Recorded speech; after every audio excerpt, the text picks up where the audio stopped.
Ένα από τα πιο σημαντικά ρητά που μου άλλαξαν τον τρόπο που σκέφτομαι είναι αυτό του ιστορικού τέχνης Ernest Gombrich. Στην πραγματικότητα η τέχνη δεν υπάρχει. Υπάρχουν μόνον οι καλλιτέχνες. Έχω ακούσει από πολλούς ανθρώπους, ανεξαρτήτου ηλικίας, ότι έχω πολύ ταλέντο, γι' αυτό και κατάφερα να φτάσω να ζωγραφίζω έτσι. Δεν πιστεύω και πολύ στο ταλέντο.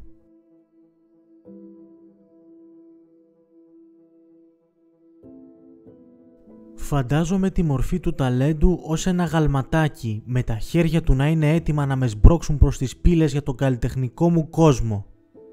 Πράγματι μου έδωσαν λίγη όθηση να προχωρήσω, αλλά μετά έμεινα ακίνητος.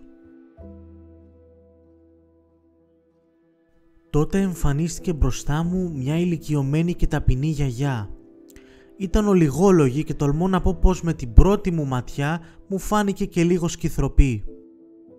«Μην βιάζεσαι», μου είπε κοιτώντας με στα μάτια με ένα κάπως αυστηρό ύφος. Και πριν προλάβω να ξεστομίσω οτιδήποτε, εκείνη έκλεισε αργά τα μάτια της, μου γύρισε ευγενικά την πλάτη και είπε μερικά πράγματα τα οποία δεν τα θυμάμαι να σας τα πω, διότι δεν πρόσεχα τι έλεγε. Είχα απογοητευτεί που τόλμησε να με μαλώσει λες και ήμουν κανένα ελαφρό μυαλό πιτσιρίκι. Μόνο την τελική της λέξη συγκράτησα ξόφαλτσα. Ήταν μια μικρή λέξη που δεν κατάλαβα καθόλου τότε. Είχα εκνευριστεί. Χαμήλωσα το κεφάλι και το απογοητευμένο βλέμμα μου για ένα λεπτό και τα μάτια μου θύμιζαν οργισμένες φλόγες. Μα τι ανοησίες είναι αυτές που μου αράδιασε η γριά και προς τι το υφάκι της, ποια νομίζει ότι είναι. Σήκωσα το βλέμμα μου, αλλά η ηλικιωμένη γυναίκα ήταν άφαντη. Δεν τη βρήκα ποτέ όσο κι αν έψαξα. Οι φλόγες στα μάτια μου οργίαζαν περισσότερο τώρα, επικίνδυνες και έτοιμες να με κάψουν. Μα ποια ήταν επιτέλους αυτή η γυναίκα? Ήθελα να τη δω και να συζητήσω μαζί της τόσο πολύ τώρα, με οποιοδήποτε τίμημα και κόστος. Σταμάτησα να τρέχω, έκλεισα τα μάτια μου και γονάτισα στο άγωνο έδαφος. Μάλλον τελείωσαν όλα.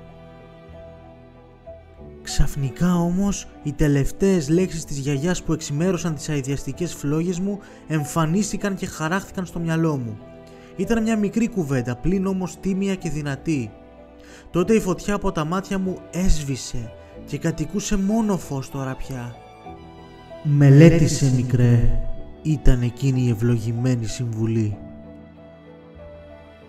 Το αγαλματάκι που πολλοί αποκαλούν ταλέντο δεν υπάρχει πια.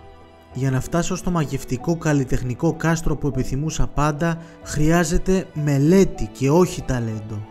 Δεν έχω παρά να μελετήσω περισσότερο και, γιατί όχι, να μοιραστώ με τον κόσμο όσες γνώσεις έχω στο αντικείμενό μου. Αρχίζω από σήμερα. Η γιαγιά εκείνη ήταν άφαντη. Δεν την ξαναείδα ποτέ από τότε και ακόμα με τρώει το σαράκι που δεν θυμόμουν τις πολύτιμες κουβέντες της λόγω έλλειψης σημασίας.